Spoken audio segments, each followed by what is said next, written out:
make good money, but I still feel broke. I don't understand where it all goes. It feels like as soon as I receive it, poof, it's gone. Does this sound familiar? I work with so many mompreneurs who make good money, six figures, and yet they have no idea where it went. Why? Because they're not tracking their finances, they're not paying attention to it.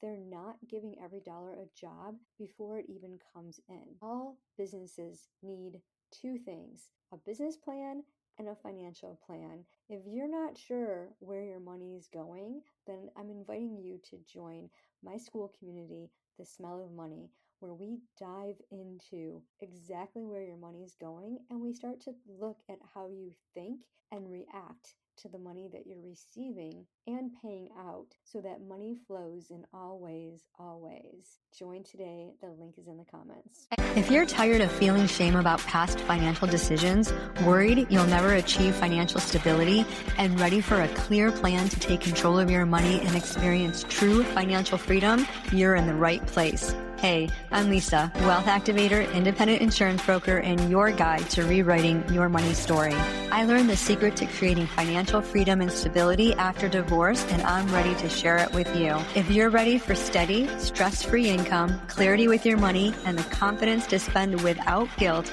grab your favorite essential oil, take a deep breath, and let's sniff our way through the smell of money.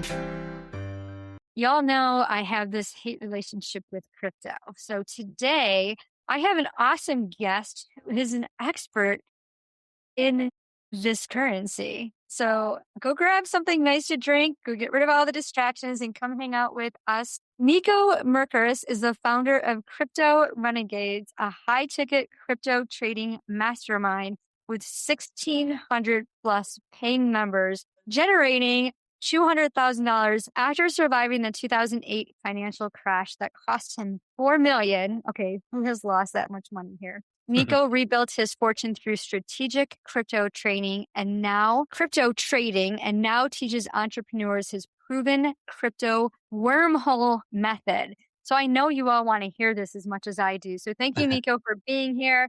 I'm just going to dive right in. Tell me about the wormhole method. Yes, absolutely. Well, thank you for having me, and I appreciate your time.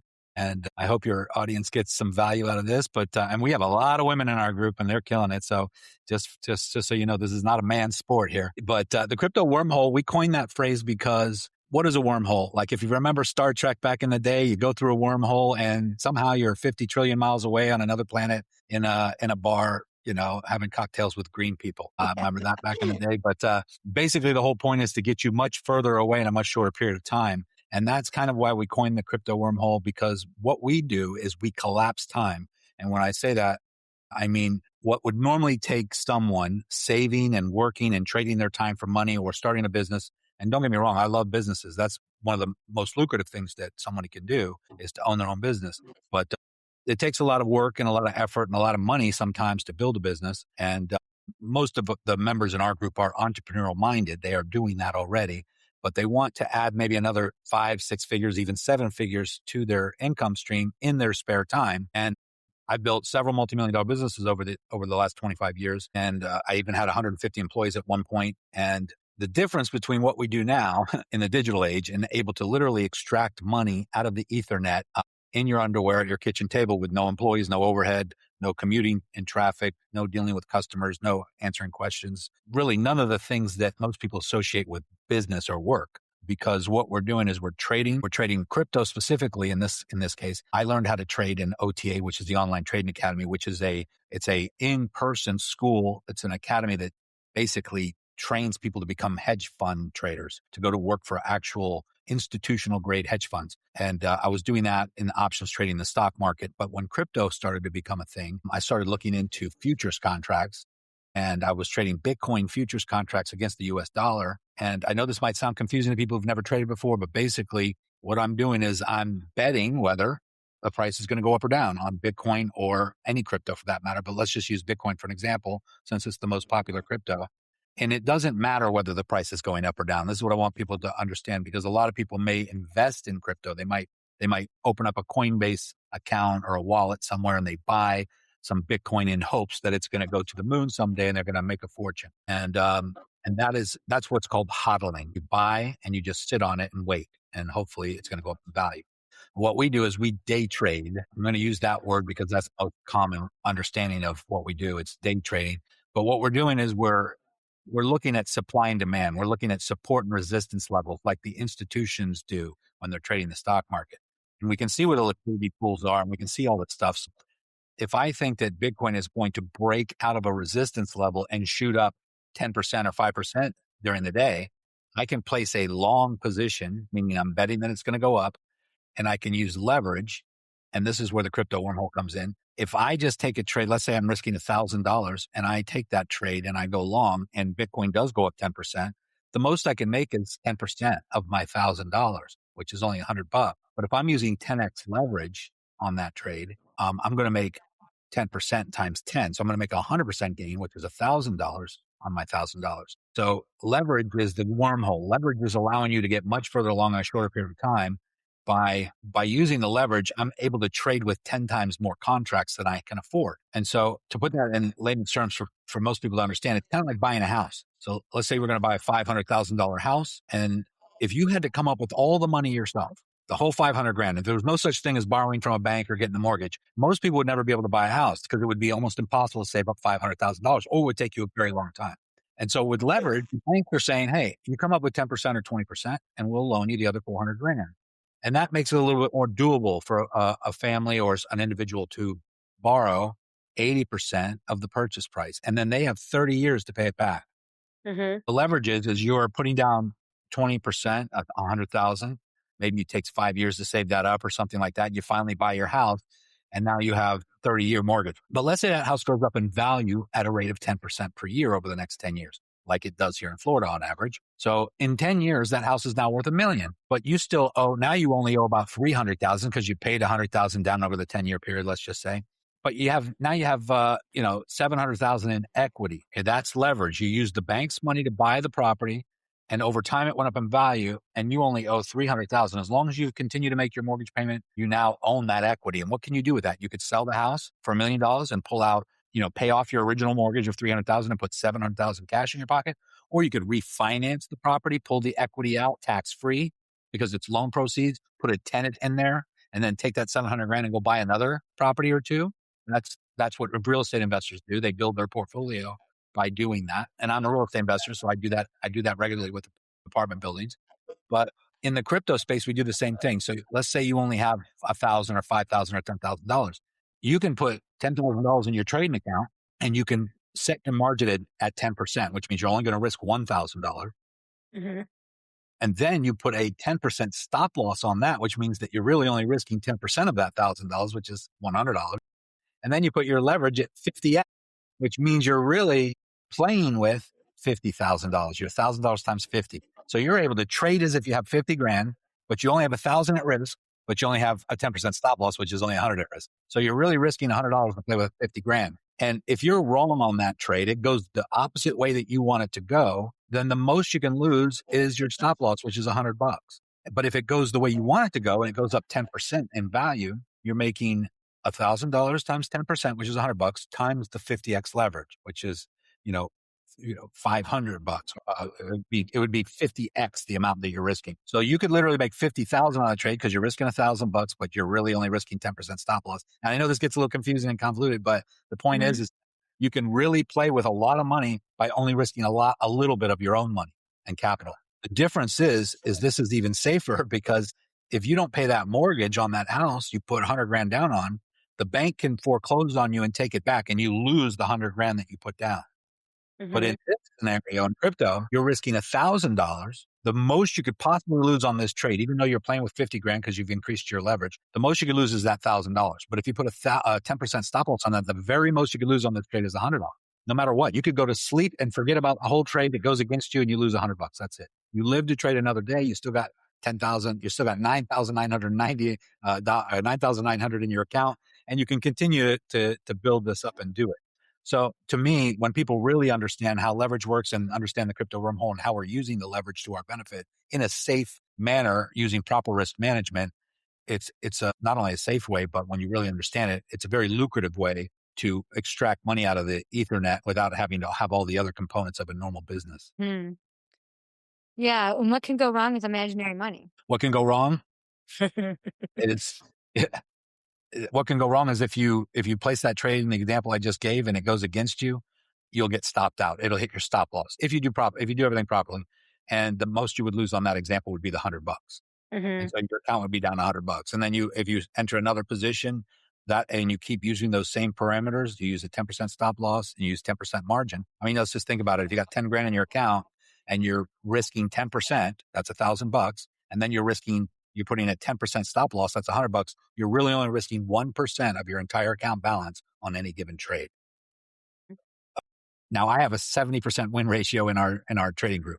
So that means for every 10 trades I make, 7 are winners, 3 are losses. On my 7 winners, let's just use this example. I might make $500 on the 7 winners and I might lose $100 on the 3 losses. So I'm making, 7 winners at $500, $3,500, and I'm losing $300 on the losers. So I'm net $3,200 for every 10 trades. Hypothetical. I mean, that's an example, and that's just if I'm only risking the amount that I just gave an example. And we got guys in our account that have, make 50 grand in a day. We have a guy that made 27,000 his first month and 250,000 his first 4 months and over $1 million by month 7. And is that common? No. I mean, we have many people that have multiple 6 figures and even high 5 figures in their first 6 months or so. So the difference is, and I think what a lot of people need to get their head around is that there is no limit, first of all. I trade with guys in other groups that have $6 million in their account and they make what I call Ferrari money on a daily basis, like it's nothing. And it's all relative to how much you have in your account and what you're actually risking on a trade. Because if I place a trade with $10,000 and I make a 10% gain, I'm making $1,000. But the same person in my group could be risking 100,000 on that same trade and he makes 10%.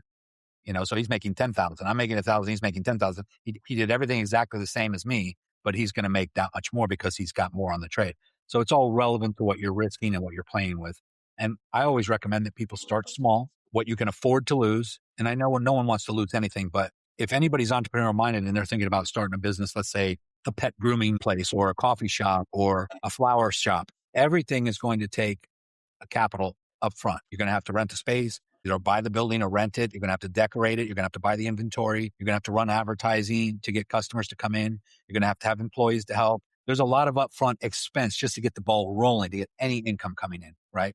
But with trading, it's one of the few things that you can just take a small amount, $500, $1,000, put it in a trading account and then learn the skills. Now there is a cost to learn and get coached and mentored, but that is a small price to pay in comparison to what can be earned. And if you do it the right way, there's no reason for you to learn the hard way, the school of hard knocks, by doing things the right way right from the beginning. I spent $30,000 at OTA, which is the online trading academy, and that was 20 years ago. I think now they charge like $75,000, and it's like 12 intensive coaching and mentoring program. And most of the people that graduate from there go on to go manage millions for hedge funds. And so, education's not the cheapest thing, but it's probably the most important thing, because when you know what you're doing, you can do this with confidence and you can systematically grow your account rapidly.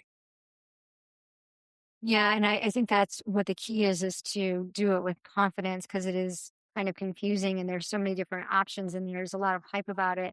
So if someone can only own 2 to 3 cryptos long term, what would they be and why? So that's a great question. If you don't have any intentions of trading, you don't want to learn how to accumulate, because trading, the difference is with buying and holding, you have to already have the money and you have to buy a certain amount of crypto and just wait for a price appreciation. But with trading, you can start with a small amount of money and grow that into a large amount of money by trading and taking profits and building your account up. So you can start with, $1,000 with a Bitcoin and grow that into a whole Bitcoin or 2 Bitcoins over a period of time. Whereas you might not be able to afford to buy a whole Bitcoin right now at $90,000, right? At the current price of Bitcoin for 1 Bitcoin. But if I were just to advise somebody on what to buy and sit on right now, I would say XRP is the one that probably has the highest price appreciation potential in the near term, meaning this year, 2026 and 2027, because of what it's going to be used for. Instead of, like, Bitcoin is a speculative asset where people buy and hold and price goes up and down and people are buying low and trying to sell high. And there really is no use for Bitcoin other than a store of wealth. It's not used in a commercial aspect. It's not used to cross-border settlements or anything like that. You can't go to a store and buy coffee with Bitcoin You could, but you'd have to wait 20 minutes for the transaction to complete before you walk out of the store. And there are stores out there and companies out there that will accept Bitcoin and any kind of crypto as a form of payment. But if you're looking for price appreciation, buying XRP right now at $2 or less than $2, it would be equivalent, in my opinion, to buying Bitcoin when Bitcoin was $13. If you would have bought 1,000 Bitcoins when Bitcoin was $13, for instance, that would have been a $13,000 investment, right? And that amount of Bitcoin that you would have would be worth $100 million today. And that's only like 12 years later. That can happen again. And there's not many other cryptos out there that can happen to that degree again, other than what I think is what the ISO 20022 compliant tokens, and XRP is one of the main ones. And XRP is going to be used for cross-border settlement. The Ripple network, which is behind it, is going to be used for settling financial transactions around the world. The banks, the financial institutions, the credit card processing companies, they're all going to have to be settling all of our transactions every day. The things that we buy, the charges on our card, the transferring of, money wires and ACH transfers, all of that right now is operated on the Swift network, which is antiquated, outdated. There's huge fees. It takes time. It's got to clear the Federal Reserve. All of these things that have to happen for money to move around the world is slow and antiquated, and everything is going to switch over to blockchain technology and the digital currency. And most people are not going to even know when this happens, but what's going to happen is you're still going to use your credit card. You're still going to pay your bills. The difference is the transaction going to be settled on the back end on a certain network. And they think Ripple is going to be the network because they're in contract with over 11,000 banks right now. The founder or the CEO of Ripple Network is meeting in Davos with President Trump to talk about the financial right now as we speak this week. I mean, the 20th through 23rd. Governments around the world are switching to these networks. Behind the scenes, they're getting ready and prepared for this switch over into the digital network. And Ripple is the leading crypto there. So what I think is going to happen, I think that everybody, if you can afford it, you should have at least 1,000. If you can afford it, at least 1,000 XRP in your wallet, whether it's Coinbase or a cold storage wallet. And if XRP does anything like Bitcoin does, and it gets to $100 per XRP, $1,000 per XRP, which I think it will eventually, and maybe even in the short term, then a 1,000 XRP would be worth $1 million at $1,000 per XRP. So that's something that still can happen. Everyday people, even with no experience, is that this is one of the only times in history that I know of that average people can front run the governments, front run the institutions, and literally hold an asset that they're all going to start using here soon that could appreciate drastically in the near future. Thank you so much for all that information. It kind of makes you wonder how quickly this is going to happen. I know we've been hearing a lot about it on the news and things are going to change. Do you think it's going to be something that's going to happen in 2026? Yeah. And this is a great question. A lot of people, there's something called the XRP army. These are people that have been holding XRP for 10 years now, and the price is still down in the less than $3 range. And they're getting frustrated. Like, what? Well, there's a reason why, because in 2013, when XRP first started, they immediately started coming against legal sanctions from the SEC because they were being characterized as a commodity or an asset class. And Ripple and XRP had no intention of that. They were a cross-border settlement. And so they went into litigation with the SEC for almost 10 years, for 8 years. And so the price just got stagnated. While Bitcoin kept climbing, XRP kind of stayed down in the low range. But that has all been cleared in 2025. They won their lawsuits. They've won all their settlements. And I think actually, when all that was happening, I think that was all actually planned and manipulated by the governments and the banks to keep the price low so that all of the institutions can get prepared and get all their back end stuff ready for what's going to happen. And now that all that's over, you got things happening right now that has never happened. You got catalysts like we have a crypto-friendly government. Like him or hate him, it doesn't matter. Donald Trump has passed the Clarity Act, the Genius Act. This is all crypto related. And basically banned governments from having CBDCs, which is central bank digital currencies, which means that they can control the crypto. You don't want that. This is what the Biden administration wanted to do. They wanted to control the crypto because they knew that once we went to a digital currency, which they even plan to do, that they wanted to have control of it. Kind of like what China does, where if, let's say you have a lot of money, a lot of crypto in a lot of CBDC, which is just digital US dollars. Mm-hmm. If you break any laws or you do anything wrong or you say something negative on social media or you spit on the sidewalk or you throw garbage on the sidewalk, like in China, they give you what's called social credits or they take away your social credits. Most people don't understand this, but you get punished for breaking the law or going against the government or doing anything. That's a communist country. Right. We don't want that in the US, but believe it or not, they wanted to control the currency so that they could literally turn it off. Like if someone's on the run, I'm not saying anybody should be on the run or do anything illegal, but I'm saying that imagine if you did anything against the government or you said something publicly, you couldn't speak your mind or had, they were trying to prevent you from talking bad about a president. That's freedom of speech in the United States. But what if you were in a country that did that, where they literally turned your money off because you did that? That's happening right now in Australia. It's happening in China. It's happening in the UK.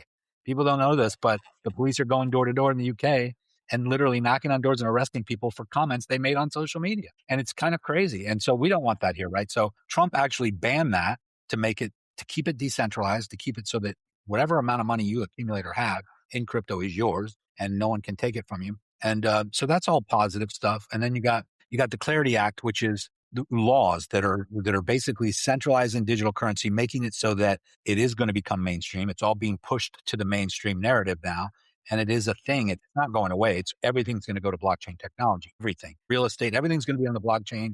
It's happening, and most people are kind of unaware of it. They're kind of like, because it's confusing to them, they don't want to. They're just pushing it away. They don't want to learn. And I think now is the time to learn and understand this, because you can get ahead of it.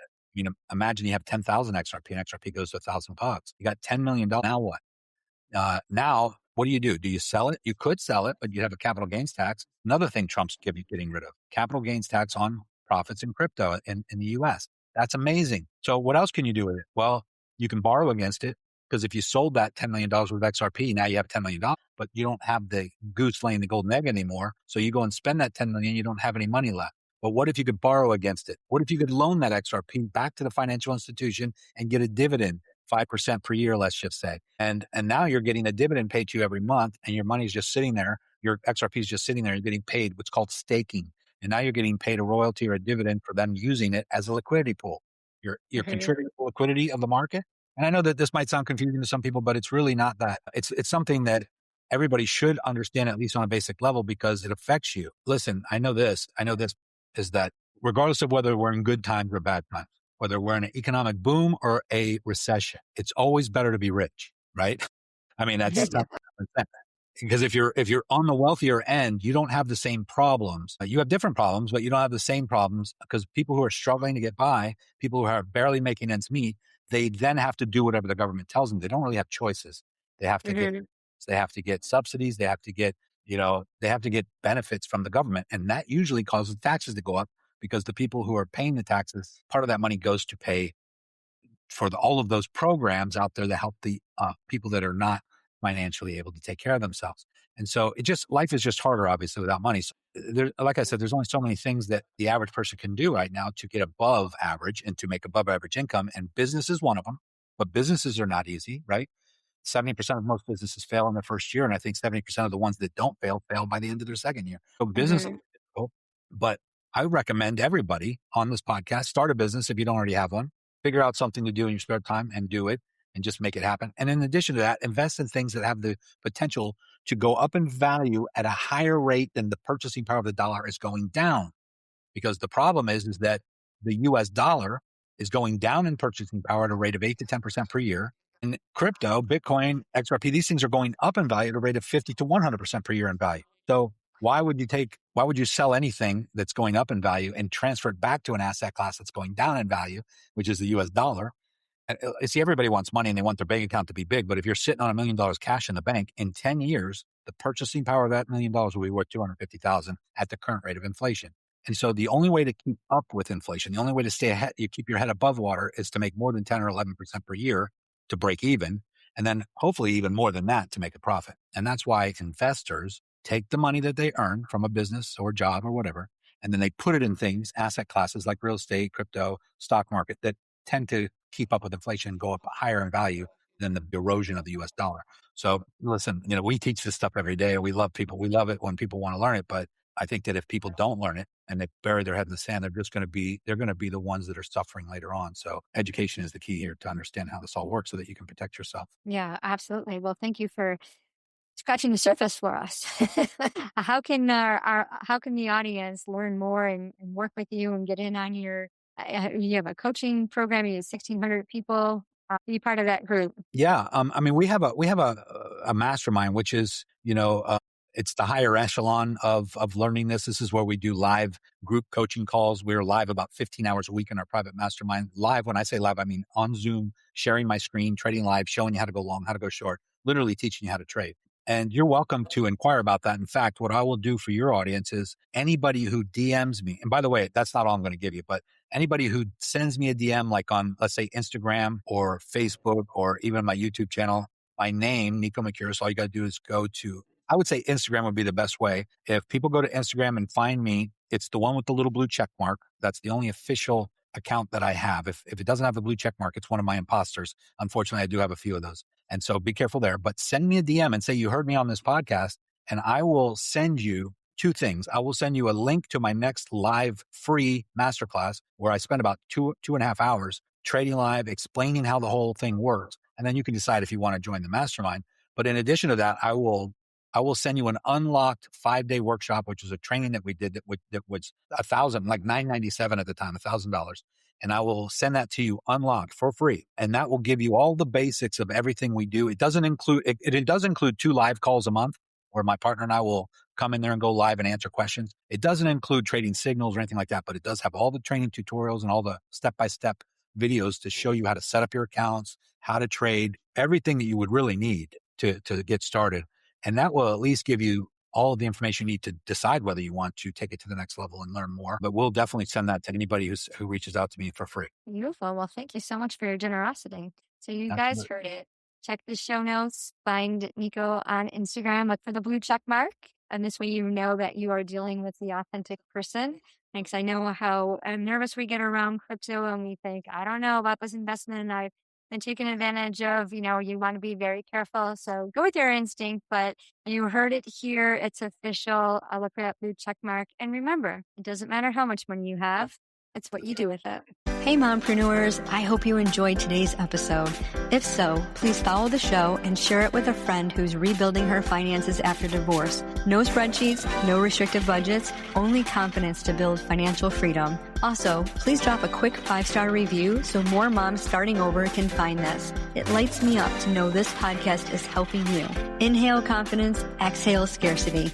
I'll meet you back on Tuesday for another episode. It doesn't matter how much money you have, it's what you do with it.